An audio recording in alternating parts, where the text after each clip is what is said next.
Hello, my name is Dan Polad. I am a retired school teacher, having taught some 35 years.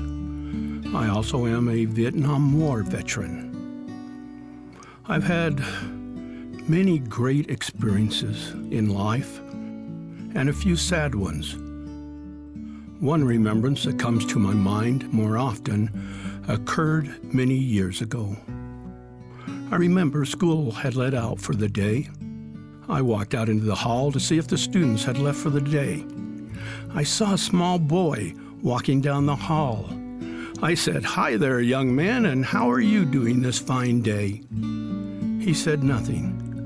I noticed that his chin seemed to be stuck into his chest, and he dragged his feet as if he was walking in glue. I once again spoke to the young boy, saying, "How are you this fine, beautiful day?"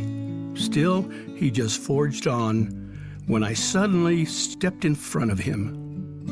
I said, "Young man, you look like you're trying to hold up all the world's problems on your two little shoulders.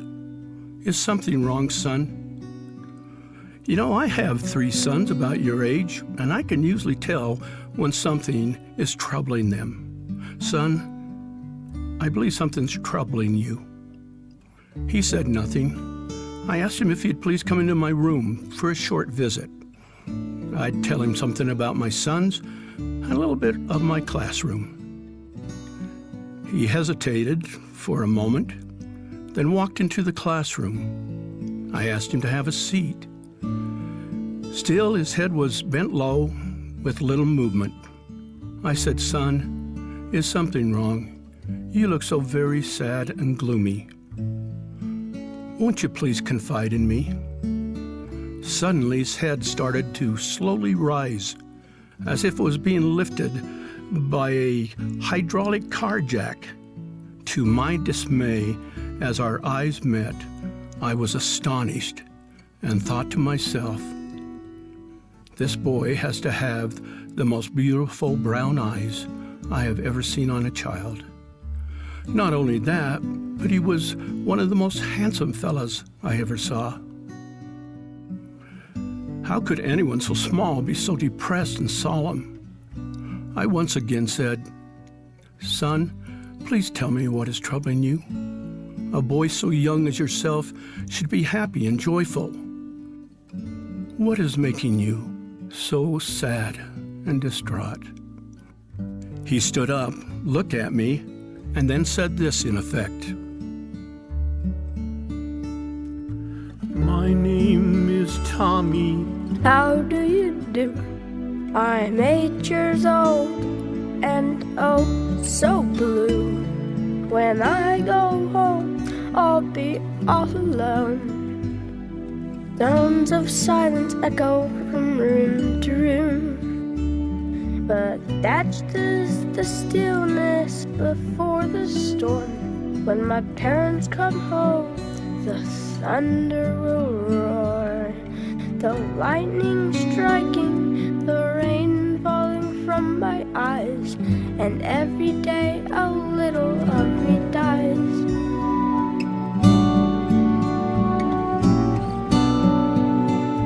And if this is a family, then I don't want any part of it. For a man doesn't know his responsibility. A woman doesn't know who she is supposed to be. And if that's what it's all about, I don't want to be. I don't want a family. Tommy stopped. I noticed his eyes were moist. He took in a deep breath and then continued. I spend the night at my friend Michael's house. He opens the door, the sun shines in. There's a summer's warmth that I've never felt before. There's a happiness, a joy, a rainbow surrounds this home. The mother is a proud housewife, family priority. Father is the provider, the way God meant it to be. Families can be together forever. It's a saying, but so true. Mother, father, children, knelt in family prayer. I kneel with the family. It's Michael's turn to pray. So beautiful, so simple. He even prayed for me. He prayed for me.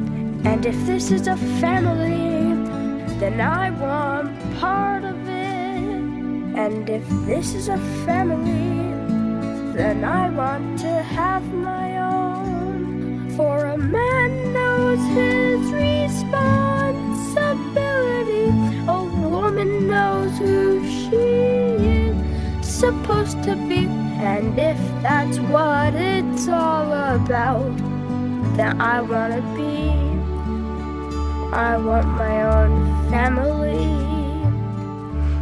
Tommy looked at me with those glorious brown eyes and then said these 4 small words that I will never forget. He quietly and humbly said, Thank God for families. Little Tommy turned around and moved to the doorway. He once more turned around, smiled, waved, and then walked away. I would never see Tommy again. I think of him often. I believe he would be in his late 20s by now. I wonder if he is married and has a family. If he does have a wife and children, I think to myself, I wonder if he is a Tommy family or a Michael family. A big smile comes to my face, and then I pleasantly and assuredly declare, I know that he is a Michael family. Because a man knows his responsibility. A woman knows who she is supposed to be. And if that's what it's all about, we want to be. We all want a loving family. And remembering Tommy's little reminder that stays with me forever, and hopefully to you. Thank God for families.